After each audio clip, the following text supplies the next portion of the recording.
Hello everyone, कैसे हैं। तो चलिए शुरू करते हैं एक न्यू कहानी। और कहानी पसंद आए तो प्लीज़ लाइक सब्सक्राइब कमेंट और शेयर ज़रूर कीजिएगा। सुनो, अपनी माँ को समझा देना कि 2 दिन बाद घर में दिवाली की पार्टी है।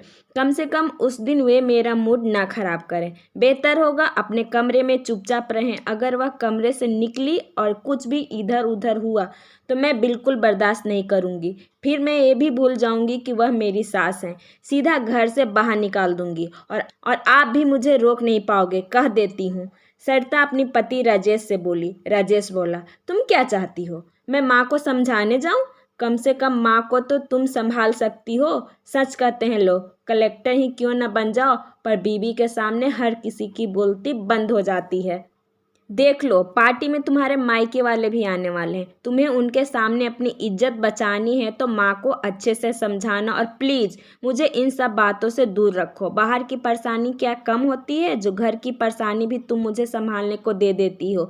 इतना कहकर राजेश कमरे से निकल गया। राजेश के वहाँ से जाते ही सरिता बड़बड़ाने लगी। अब मैं इस बुढ़िया को अच्छे से समझा दूंगी। अरे मजबूरी है जो मैं उनको अपने साथ रख रही हूँ। इनकी वजह से अगर मेरी दिवाली खराब हुई तब तो मुझे इनके बारे में कुछ सोचना ही पड़ेगा। पर फिलहाल प्यार से ही काम चलाना होगा। मन ही मन यह सब बुदबुदाते हुए वे अपनी सास कमला जी के कमरे में आकर बोली, मम्मी जी, आप तो जानती हैं 2 दिन बाद दिवाली है और उसी दिन हमारे 10वीं सालगिरह भी है।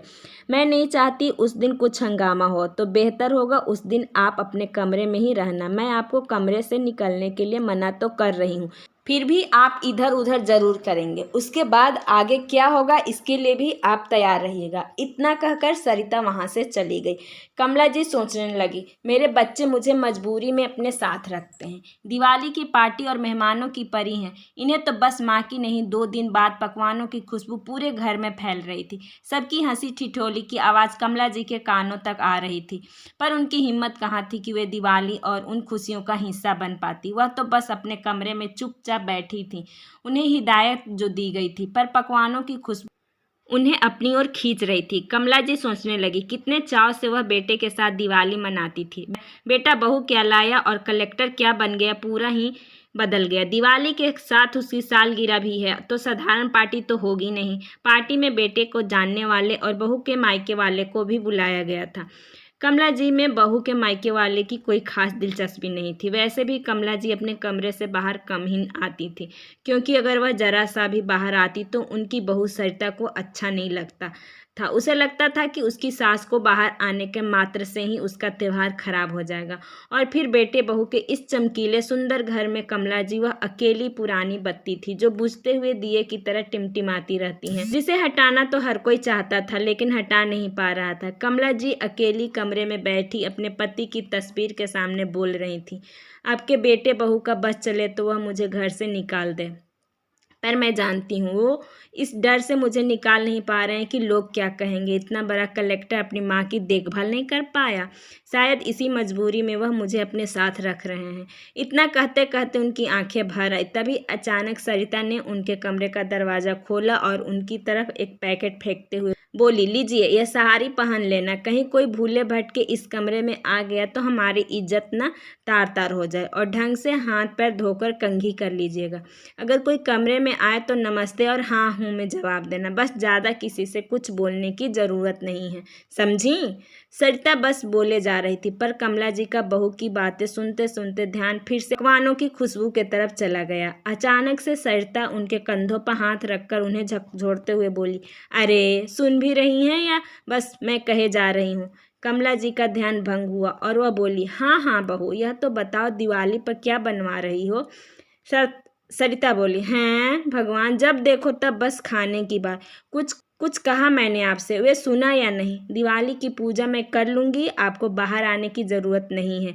अगर कोई आपके कमरे में आ जाए तो भी ज़्यादा बात मत कीजिएगा। कमला जी ने हाँ में सिर हिला दिया और बोली, बहू सालगिरह की पार्टी तो छोड़ो, क्या दिवाली की पूजा में भी मैं शामिल नहीं हो सकती? सरिता बोली, बिल्कुल नहीं। कमला जी बोली, बहू बहुत भूख लग गई है, कुछ खाने को दे दो।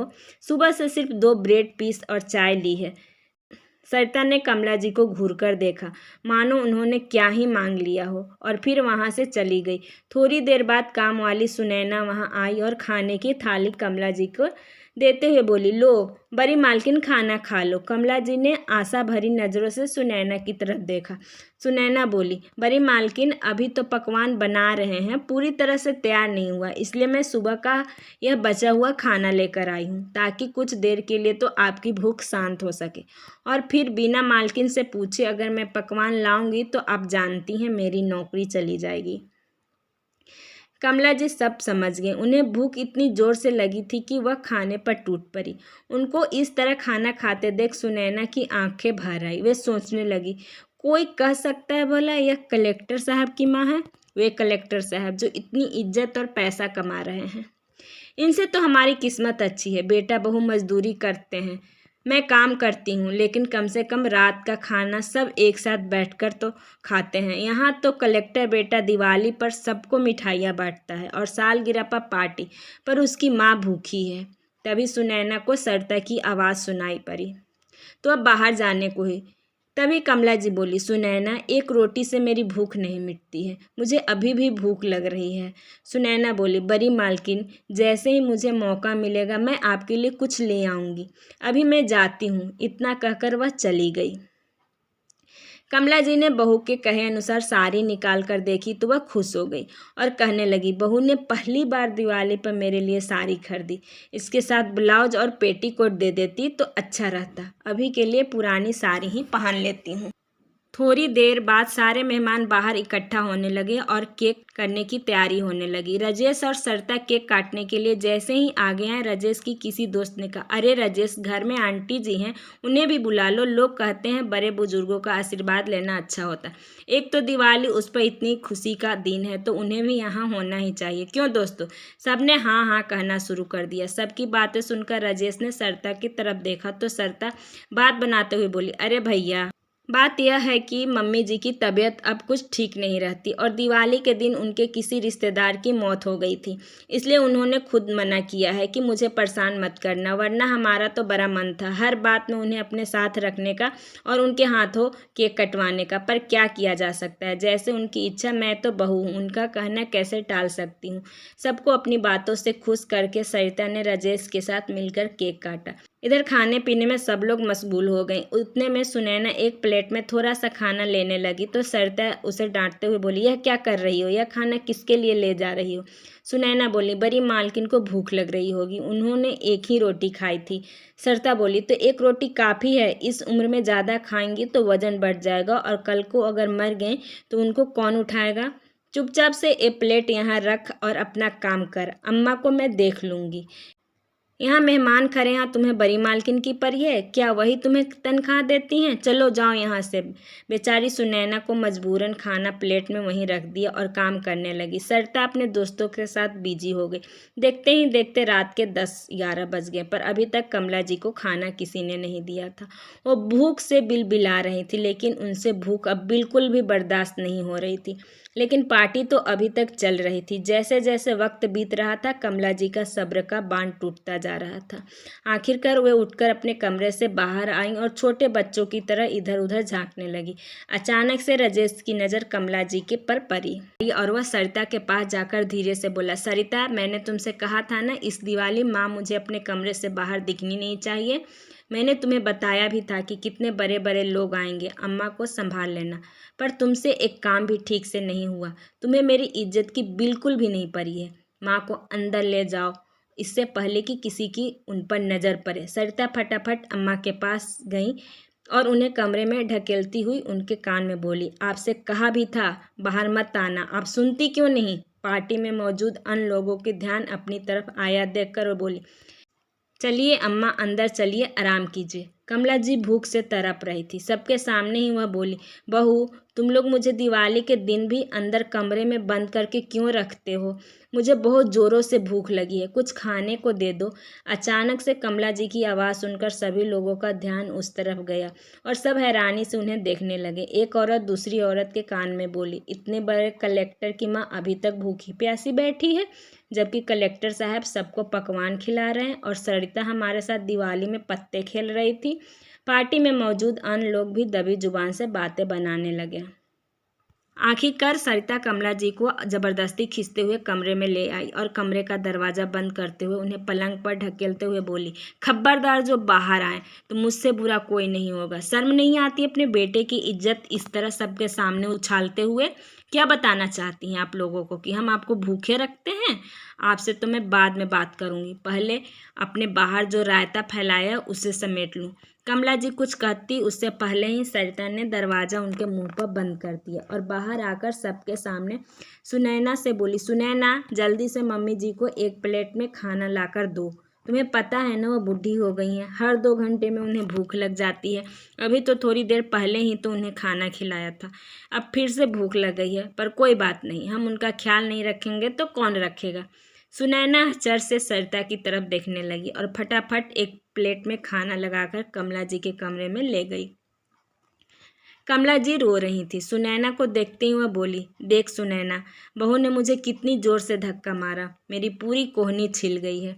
बेचारा बुढ़ापे का शरीर, चमड़ी इतनी कोमल हो गई थी कि तुरंत ही खून खून हो गया। सुनैना ने फटाफट अपनी साड़ी का पल्लू फाड़ा और उनके हाथ में बांधते हुए बोली, कोई बात नहीं मालकिन, पहले खाना खा लो, मैं घाव पर मलहम लगा दूंगी। सुनैना ने अपने हाथों से कमला जी को खाना खिलाया। पेट की भूख के आगे घाव का दर्द भी उन्हें अब कम लग रहा था। कमला जी खाना खा रही थी तो सुनैना बोली, एक बात कहूँ बड़ी मालकिन, त्योहार के दिन भी आपका बेटा बहू आपसे एक मीठा बोल नहीं बोलते, काहे बर्दाश्त करती हो? भला क्या कमी है आपको? फिर आप बेटा बहू की मोहताज क्यों हैं? कमला जी बोली, सुनैना, गांव में मेरे पास जमीन जायदाद सब कुछ है, चाहूँ तो आज अपने लिए नौकर रख लूँ, लेकिन परिवार का साथ तो चाहिए ही ना। मैं अकेली क्या करूँगी? गांव की खेती बाड़ी से जो भी पैसा आता है वह भी तो बेटा बहू रख लेते हैं। यह दोनों अच्छे से जानते हैं कि इनके अलावा मेरा कोई नहीं है। राजेश की बाबूजी भी मुझे जीवन जीने के लिए अकेला छोड़ गए थे। अब मैं बेटा बहू को छोड़कर भला कहाँ जाऊँ? इतना कहते कहते वे रोने लगी। सुनैना बोली, अम्मा, आप पति के बगैर बेटे को पढ़ाकर कलेक्टर बना सकती हो। आपके इतने बुरे दिन तो नहीं आए हैं कि आप 2 वक्त की खाने के लिए मोहताज हो जाए। मालकिन, भले ही एक रोटी खाओ लेकिन स्वाभिमान की खाओ।